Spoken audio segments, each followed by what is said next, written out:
Rich teen spit on an elderly waitress. He didn't know the bikers were watching. The diner buzzed with the usual sounds of clinking dishes, sizzling bacon, and the low hum of country music playing from an old jukebox. It was a small-town place, the kind where everyone knew each other by name.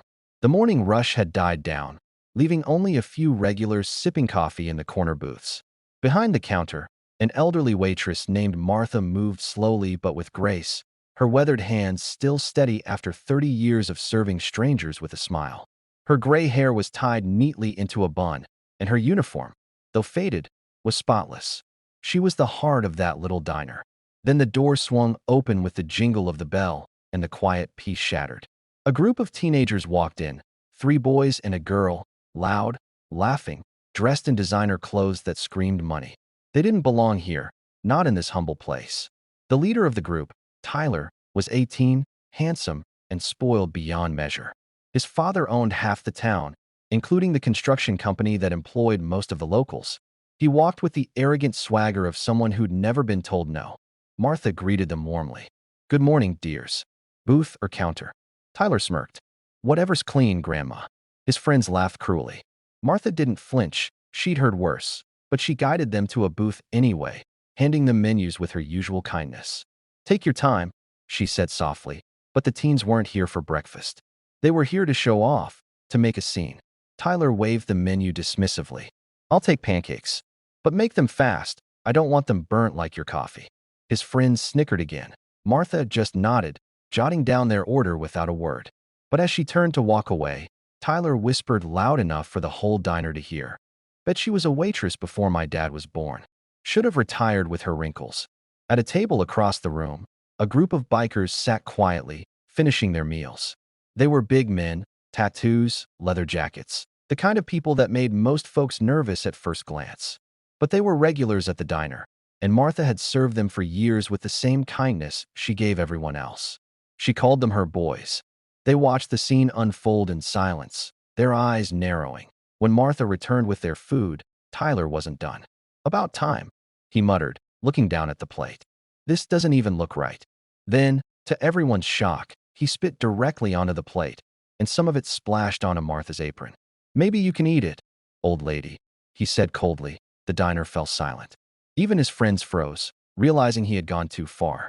Martha stood still, blinking rapidly, trying to hold back the tears that stung her tired eyes. "I'm sorry it's not to your liking," she whispered, her voice trembling. She picked up the plate and turned away, trying to maintain her dignity. That was when one of the bikers stood up. His name was Hank, a broad-shouldered man with a gray beard and kind eyes that didn't look kind now. The other bikers followed suit, scraping their chairs back. The floor seemed to shake beneath their boots. They walked toward Tyler's booth, and the teen's smirk vanished. "You think that's funny, kid?" Hank's voice was deep, calm, but dangerous. Tyler straightened up, trying to act tough.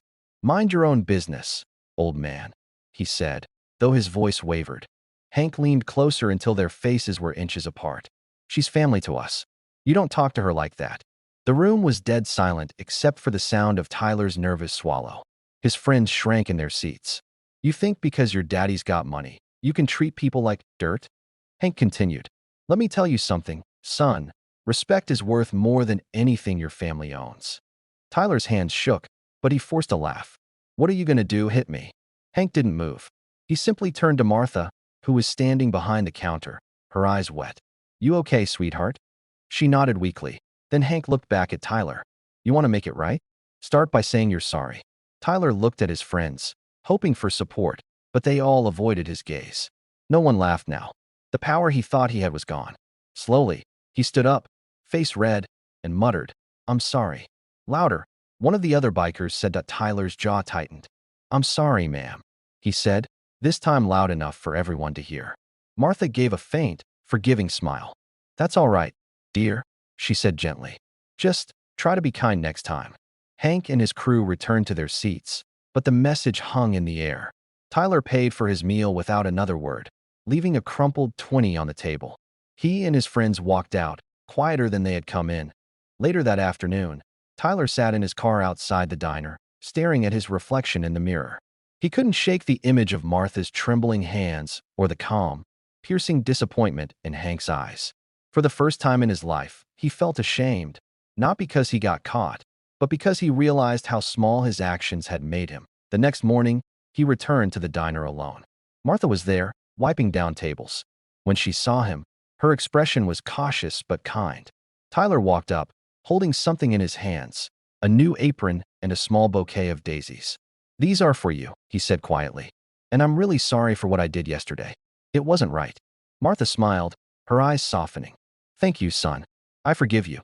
The bikers came in a few minutes later, pausing when they saw Tyler sitting at the counter with a cup of coffee. Hank raised an eyebrow. "Back again, huh?" Tyler nodded.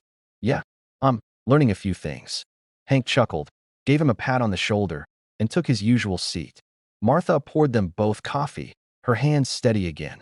From that day on, Tyler changed. He volunteered at shelters, helped out at the diner on weekends, and treated people, especially those who served him, with the respect they deserved. The bikers, once his silent judges, became his unexpected mentors. Sparkle's inspiring message: respect costs nothing, but it means everything.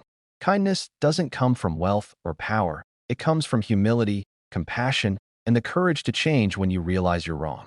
Part 2. The Biker's Promise. Months turned into a year, and what began as one man's outrage had blossomed into something far greater. The small town that once turned a blind eye to the suffering of its homeless now found itself changing, piece by piece. Ryan's biker group had become local heroes, not for their engines or leather jackets, but for their compassion. They called themselves Road Angels. Every weekend, they rode through the city delivering meals, blankets, and hope to those sleeping under bridges or in alleys. They didn't do it for recognition. They did it because Ryan had shown them that every person deserved dignity. And Walter, the man who once trembled under a streetlight, now rode beside them in the back of a pickup truck, handing out coffee and smiling like he hadn't in years. But change rarely comes without resistance. One cold winter evening, Ryan's group stopped outside the same police station where it had all begun. They were donating supplies for the department's new outreach center, a program started by Captain Hayes herself. Cameras were there, local reporters too, capturing the sight of bikers and cops working side by side. Just as Ryan was speaking to the press, a voice shouted from the crowd. "Funny, coming from a guy who used to fight the police." The crowd murmured. Ryan turned toward the man.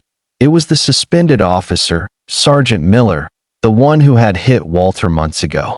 His eyes were full of bitterness and shame, the kind that eats away at a man's pride. "I know who you are," Ryan said calmly, "and I know what you did. But I also know everyone can change if they want to." Miller scoffed. "You don't know anything about me." Ryan took a step closer, his voice steady but kind. "You're right. I don't. But I know what it's like to carry regret. I've done things I'm not proud of too. The difference is whether we let those moments define us or drive us to be better." For a long moment, no one spoke. Then Miller lowered his gaze and quietly walked away. It wasn't forgiveness yet, but it was the first step toward redemption. Weeks later, something unexpected happened. One morning, Ryan received a letter in his garage. Inside was a badge, Miller's badge, along with a handwritten note.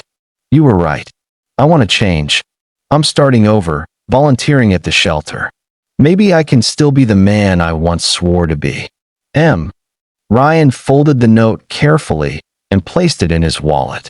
It was a reminder that sometimes the loudest impact isn't made with noise, but with quiet actions that ripple through the hearts of others. Walter's health began to decline that spring.